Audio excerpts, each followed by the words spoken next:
Vendredi soir, une lueur d'espoir laissait penser que la disparition de Nancy Guthrie était à un tournant. Un contrôle routier spectaculaire suivi d'une perquisition menée par le groupe d'intervention. Un autre homme a été interpellé puis relâché. Aucune arrestation selon le shérif. Alors que se passe-t-il maintenant? Alors que l'inquiétude grandit quant à savoir si la personne aperçue sur le perron de Nancy le 1er février sera un jour retrouvée et si Nancy pourra un jour rentrer chez elle. Nous sommes sur l'affaire présentée par Law and Crime. Je suis Chris Stewart.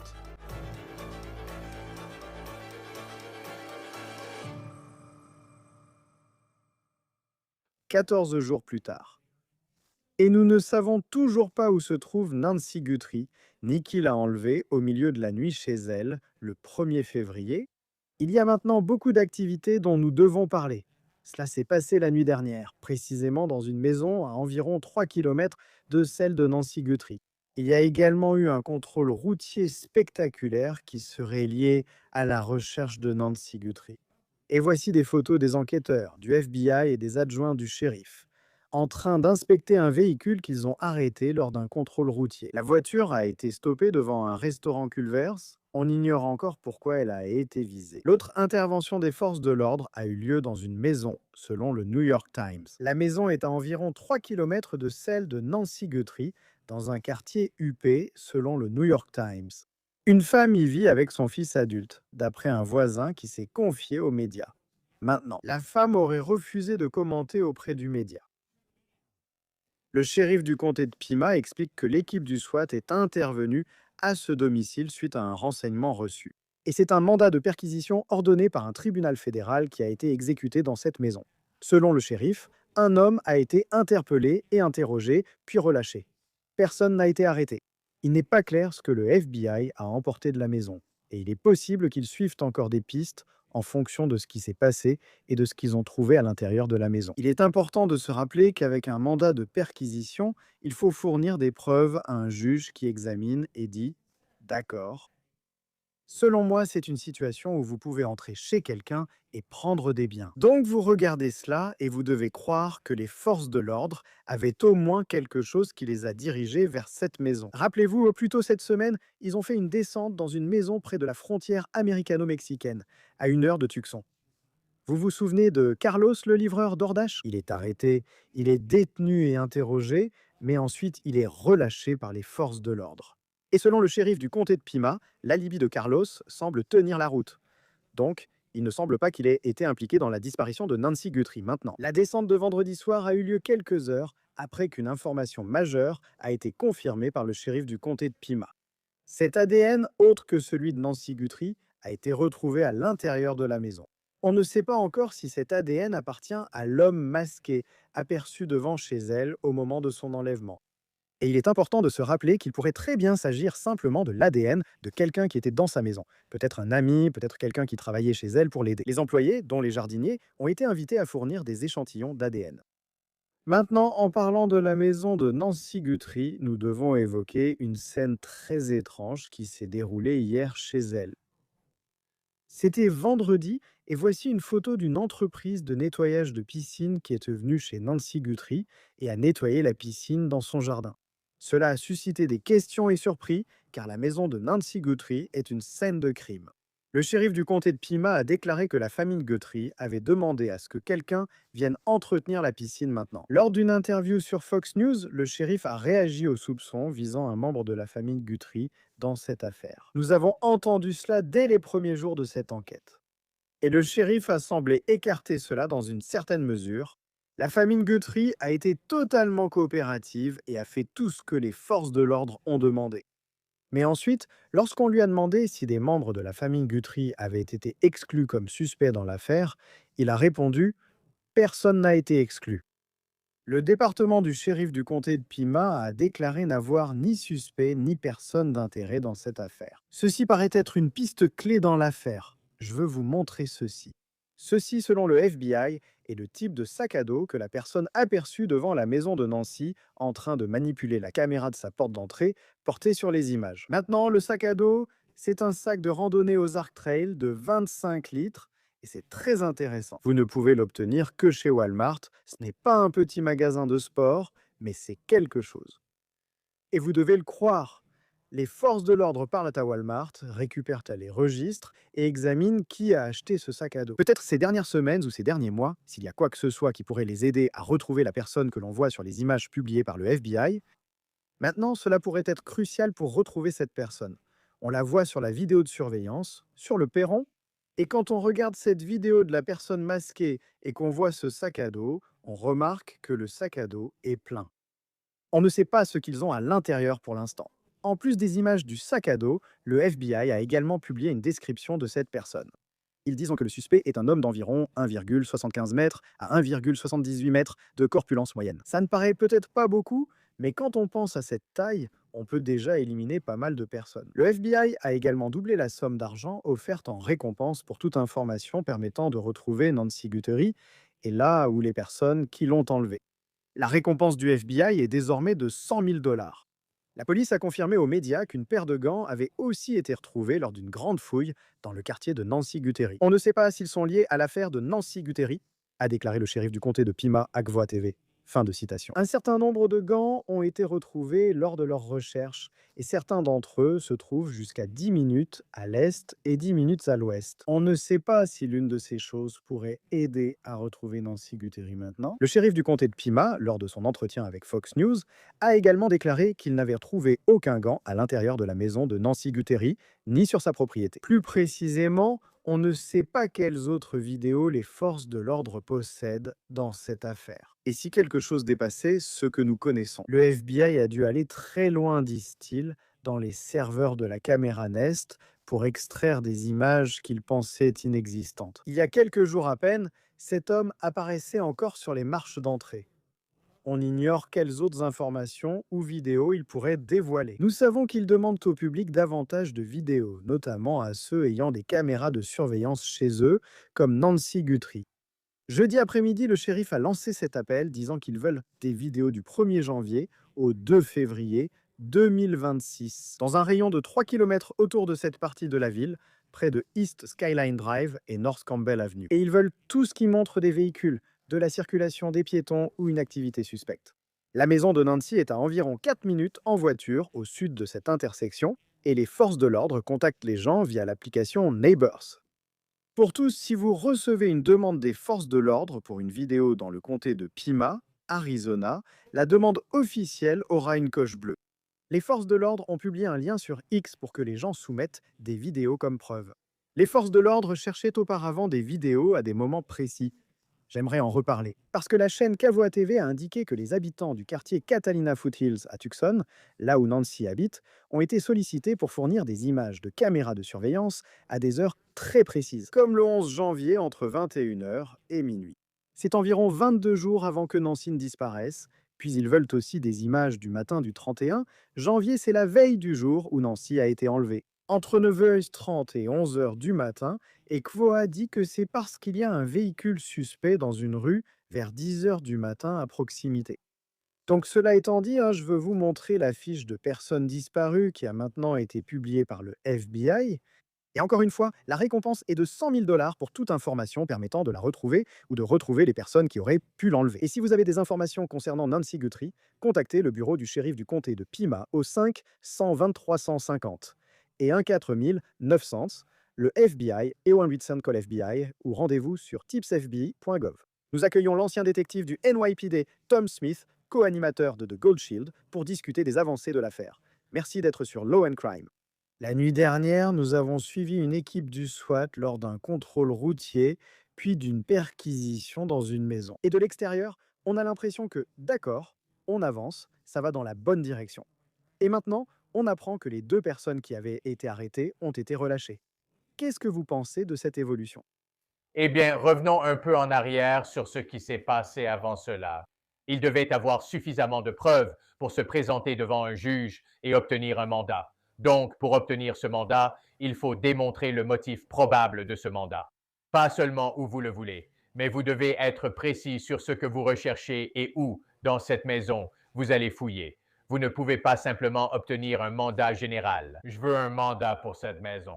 Donc, ils auraient dû exposer cette affaire à un juge en présentant ce qu'ils ont. Et rien de tout cela, évidemment, nous le savons, n'est public. Donc, le juge a été convaincu qu'ils avaient suffisamment d'éléments pour délivrer ce mandat. Et ensuite, ils sont allés sur place et ont procédé de manière tactique, ont exécuté le mandat et ont découvert ce qu'il en était. Donc, là où nous en sommes maintenant, tu sais, encore une fois, à chaque fois, dans cette affaire, Chris, on avance de 3 ou 4 pas, puis on recule de 5. Et c'est comme ça que le rythme de cette affaire s'est déroulé. Mais ce n'est pas inhabituel, tu sais, dans des affaires complexes comme celle-ci. C'est ce qui se passe. Hier, nous avons parlé à un détective à la retraite de la brigade des homicides du comté de Pima. Je lui ai demandé, car je comprends la frustration du public. Mais en tant qu'enquêteur, importe-t-il ce que pensent les autres? Le public, tu sais, comme quelqu'un sur Internet et ce genre de critiques, on dirait qu'ils reviennent toujours chez Nancy ou Annie. Qu'ont-ils trouvé aujourd'hui qu'ils n'auraient pas trouvé hier? Et je sais que c'est juste comme ça que ce processus avance. Quand quelqu'un est détenu, vous savez, on voit quelqu'un se faire arrêter et on sait qu'il est alors en garde à vue. Mais il y a aussi des moments où cela peut être un témoin ou quelqu'un qui pourrait avoir des informations. Ensuite, ils sont convoqués au commissariat pour un entretien avec les enquêteurs. Comment décririez-vous cette situation? Tout dépend des circonstances. Ce sont des circonstances très spécifiques liées au mandat de perquisition. Donc, quand c'était l'un des points qui sont sortis hier soir, l'un d'eux a été menotté, les gens sont menottés pour la sécurité de tous. C'est pour cela qu'ils sont menottés. Les policiers et agents qui entrent ignorent qui sont ces personnes. Et si cela a un rapport avec ce crime, le suspect qui se trouvait à la porte d'entrée avait une arme à feu sur lui. Donc, il faut tout prendre en compte.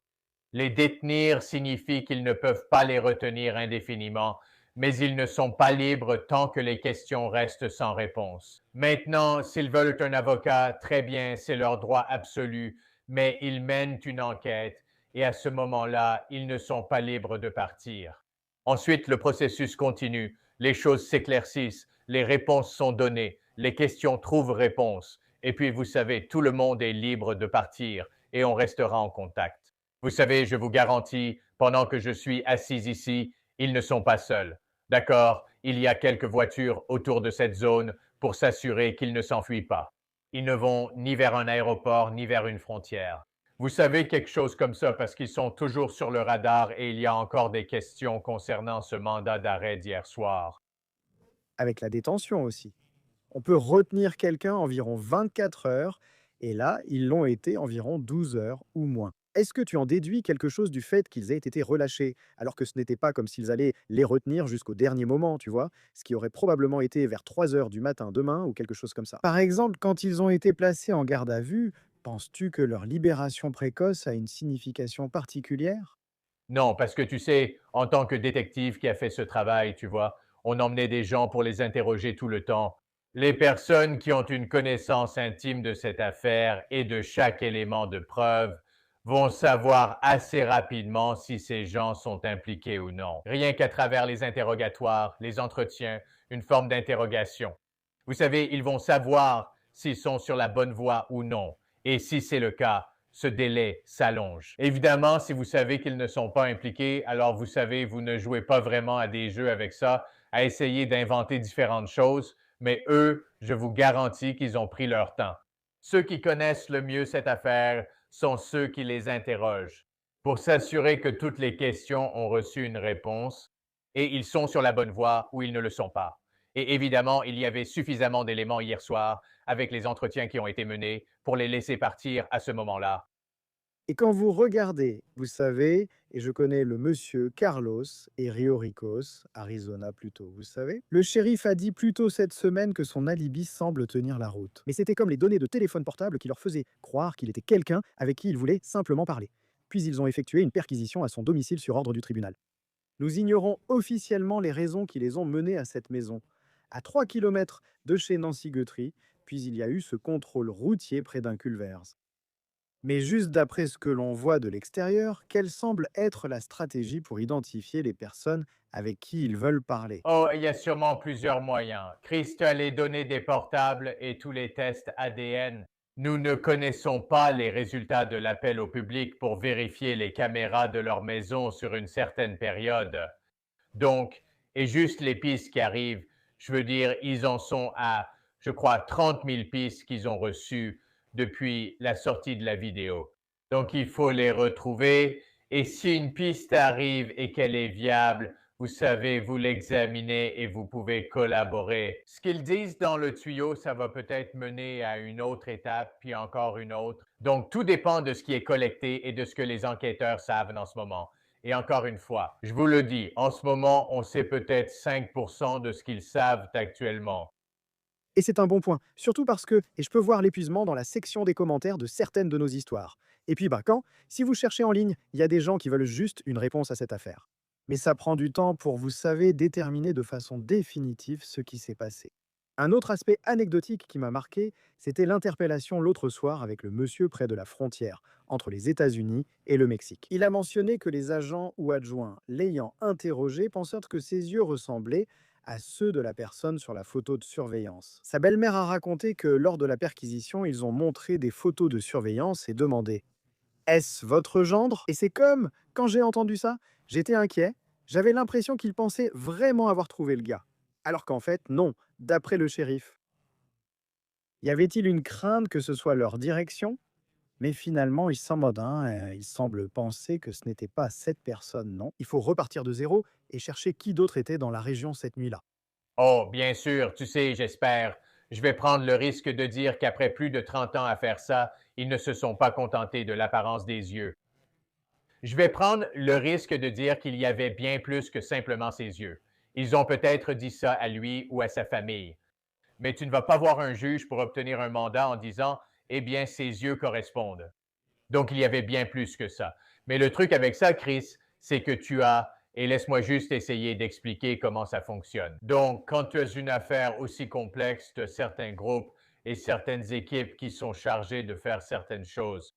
Lecteur LPR, caméra de surveillance, vérification des antécédents des personnes dans la zone, casier judiciaire des gens. Tu as différentes équipes qui sont chargées de faire ces choses. Donc, même quand cela arrive, et qu'une opération d'une telle ampleur a eu lieu la nuit dernière. Tous ces autres groupes continuent de travailler et ils trouvent encore d'autres éléments qui pourraient les mener à la conclusion de cette affaire. Donc, ce n'est pas parce qu'une opération comme celle d'hier soir a lieu que tout s'arrête, tout continue de se dérouler. Donc, même si hier soir tout semblait bien se passer, il y a encore des pistes qui sont suivies. Et il y a tellement de cas où, même avec les déclarations faites par les forces de l'ordre au public, ils peuvent travailler sur toute autre chose en coulisses. Je pense souvent à Brian Koberger. Tout le monde disait qu'il n'y avait pas de suspect et critiquait la police de l'Idaho. Mais en réalité, ils en avaient un et construisaient simplement leur dossier. Dans cette situation, on faisait face à ce que l'on savait être un meurtre. Dans ce cas, on essaie encore de comprendre où se trouve réellement Nancy Guthrie, d'après certaines déclarations publiques. En partie, c'est peut-être quelque chose de caché, mais tout le monde tente d'interpréter le shérif et ses propos. Il tenait des conférences de presse, mais plus maintenant. Mais ensuite, il fait quelques déclarations et interviews et on voit la frustration du public à cause de cela. Au final, je soutiens qu'on ait un maximum d'informations dans les médias. Mais quelle est l'importance du public? Et que savent-ils vraiment? Je sais qu'il y a beaucoup de spéculations. C'est particulier. Quel est l'impact réel sur ceux qui travaillent sur cette affaire? Eh bien, on essaye de ne pas écouter ce qui se passe en dehors de ces équipes parce que sinon, on se laisse distraire. Et on peut commencer à suivre une piste qui n'en est pas une et qui ne veut pas dire grand-chose, mais on utilise quand même des ressources pour ça. Tu sais, est-ce que je suis d'accord avec le fait de ne pas complètement exclure tout le monde? Non, je pense qu'il y a un certain niveau où il faut juste tenir tout le monde informé, pas dans les détails, pas au point de compromettre l'intégrité de l'affaire, mais simplement les tenir au courant. Parce que, comme je l'ai dit à de nombreuses reprises, Chris, quand on exclut complètement tout le monde, c'est là que commencent les théories du complot, les rumeurs, et que l'imagination des gens part dans tous les sens. Et c'est ça qui devient distrayant, parce qu'ensuite, ces personnes qui imaginent les choses les plus étranges et farfelues, ce sont elles qui appellent sur cette ligne de signalement et qui font perdre du temps aux enquêteurs qui pourraient travailler sur de vraies pistes, des pistes viables, et non pas simplement sur l'imagination de quelqu'un. N'ayant pas eu de nouvelles du shérif ou du FBI depuis plusieurs jours, Oui, parce que c'est, vous savez, et on commence à le voir. Je veux dire, il suffit de chercher en ligne et on se dit, vous savez, et on essaye de suivre chaque piste, même de notre côté, en essayant de comprendre ce qui pourrait vraiment valoir la peine d'être suivi. Et une grande partie de tout ça n'est tout simplement pas vrai, et on verra comment le reste de cette affaire va se dérouler. Je n'ai pas eu l'occasion de vous demander à propos de la vidéo de surveillance où l'on voit cette personne masquée avec un sac à dos. Nous pensons connaître la marque et qu'elle a été vendue chez Walmart. Qu'est-ce qui vous a marqué en voyant cette vidéo pour la première fois? La première fois que je l'ai vu et que je l'ai regardé, je me souviens que quand je l'ai enfin eu, je l'ai regardé 5, 6, 7 fois et je continuais à arriver à la même conclusion. Ce n'est pas un maître criminel, c'est un amateur dans ce qu'il fait. Et encore aujourd'hui, je l'ai répété encore et encore. Au début de cette affaire, je ne pense pas que l'objectif était un enlèvement, je pense que c'était une idée secondaire. Il n'agit pas comme s'il était pressé. Il faut que j'entre dans cette maison avant que la personne à l'intérieur ne me voie. Il n'a pas ce genre d'attitude pendant qu'il fait le tour de la maison et donc pour moi, je ne pense même pas qu'il savait que quelqu'un était à la maison. Il se peut qu'il ait surveillé la maison plus tôt et vu Nancy partir, mais qu'il n'ait ensuite eu aucune idée qu'elle soit revenue. Il ne semble pas pressé de faire quoi que ce soit. Si quelqu'un est dans une maison et que c'est votre cible, vous savez qu'il s'agit d'un enlèvement, vous êtes pressé. Il faut entrer et sortir rapidement, prendre la personne, la mettre dans la voiture et partir. Pas juste entrer et essayer de couvrir une caméra, tu vois, et tout ça. C'était très étrange pour moi. Et comme je l'ai dit, je pense toujours que l'enlèvement n'était pas le plan initial, mais un crime secondaire. Parce que j'avais l'impression en regardant ça. C'est comme, d'un côté, il n'avait aucune idée que la caméra était là jusqu'à ce qu'il la voie, mais ça ne l'a même pas perturbé, et ça, c'était plutôt glaçant. Alors que, je veux dire, on voit souvent ça avec, par exemple, des gens qui essaient de s'introduire dans des maisons, et avec certaines de ces caméras de sonnette connectées, ils prennent la fuite dès qu'ils pensent qu'ils sont filmés. Et genre, cette personne n'a pas du tout été perturbée par ça. Le sac à dos, avec la marque, et le fait qu'il ait été vendu chez Walmart semble être une piste importante pouvant les aider. Mais en même temps, tu sais, hein, ce n'est pas comme un petit magasin d'articles de sport. Et qui sait si ce sac à dos a même été acheté au cours des derniers mois ou années trues. Genre, à quel point c'est important pour essayer de reconstituer qui c'est. Eh bien, ça devient un grand puzzle. Tu vois la vidéo, tu identifies le sac à dos, tu connais les magasins où il est vendu, donc tu vas dans ces magasins. Et moi, je remonterais au moins 1 ou 2 mois en arrière pour essayer de voir s'ils pouvaient trouver un numéro SKU de, tu sais, cette période et si certains ont été vendus pendant ce temps-là. Et ensuite, tu vas essayer de faire correspondre ça avec peut-être des vidéos prises au-dessus des caisses. Tu sais, peut-être quelqu'un qui a été filmé en train d'acheter ses sacs. Tu sais, ça demande beaucoup d'efforts. Ne te méprends pas, j'ai juste énuméré ça en 15 secondes, mais c'est vraiment beaucoup. C'est beaucoup de travail acharné, c'est un travail très minutieux, mais c'est quelque chose à approfondir et une piste à exploiter. Et je pense que c'est ce qu'ils font parce que tu vas commencer dans cette zone. Donc, tu vas aller au Walmart le plus proche, puis tu vas élargir progressivement tes recherches à partir de là. Mais Walmart n'est pas le seul magasin qu'il vend, c'est juste l'un des plus populaires. Donc, tu vas aussi tomber sur d'autres commerçants qui pourraient vendre ça. Il faut bien commencer. Et je pense que c'est un bon début. Nous sommes aujourd'hui au jour 14, soit 2 semaines depuis son enlèvement. Il y a toujours très peu de fuites, environ 95% d'informations restent inconnues. Je sais qu'il y a beaucoup de déclarations contradictoires du shérif, mais il semble que les personnes les plus proches de l'enquête, comme les agents du FBI et la famille Guthrie, tout ça, il n'y a pas beaucoup d'informations qui en sortent. Une déclaration qui a un peu attiré l'attention hier concernait la famille, et ils ont été très coopératifs, à 100%. Le shérif dit qu'ils ont tout fait. Et puis c'était comme, eh bien, si la famille a déjà été écartée, et il dit, eh bien, personne n'est écarté. Et soudain, les gens regardent ça et disent donc la famille n'est pas écartée. Comment peut-on vraiment écarter quelqu'un à ce stade? Eh bien, vous savez, le shérif a dit quelque chose sur lesquels il ne devrait probablement pas s'étendre. Vous savez, il vient de se contredire dans une seule déclaration. Donc, personne n'écoute tant que quelqu'un n'est pas menotté, en prison et inculpé. Personne n'est tiré d'affaire. Tout le monde est encore surveillé, que ce soit la famille, les amis, les voisins, les inconnus, tout ça. Personne n'est écarté tant que la bonne personne n'a pas été arrêtée. Et quand je regarde ça aussi, parce que je sais qu'il y a des centaines, ils ont dit des centaines d'agents qui travaillent là-dessus et des membres des forces de l'ordre. On a vu une présence massive du SWAT la nuit dernière. Le laboratoire criminel du FBI est en train d'analyser des éléments. Je sais qu'il y a eu des controverses avec ce labo privé en Floride, partenaire du comté de Pima.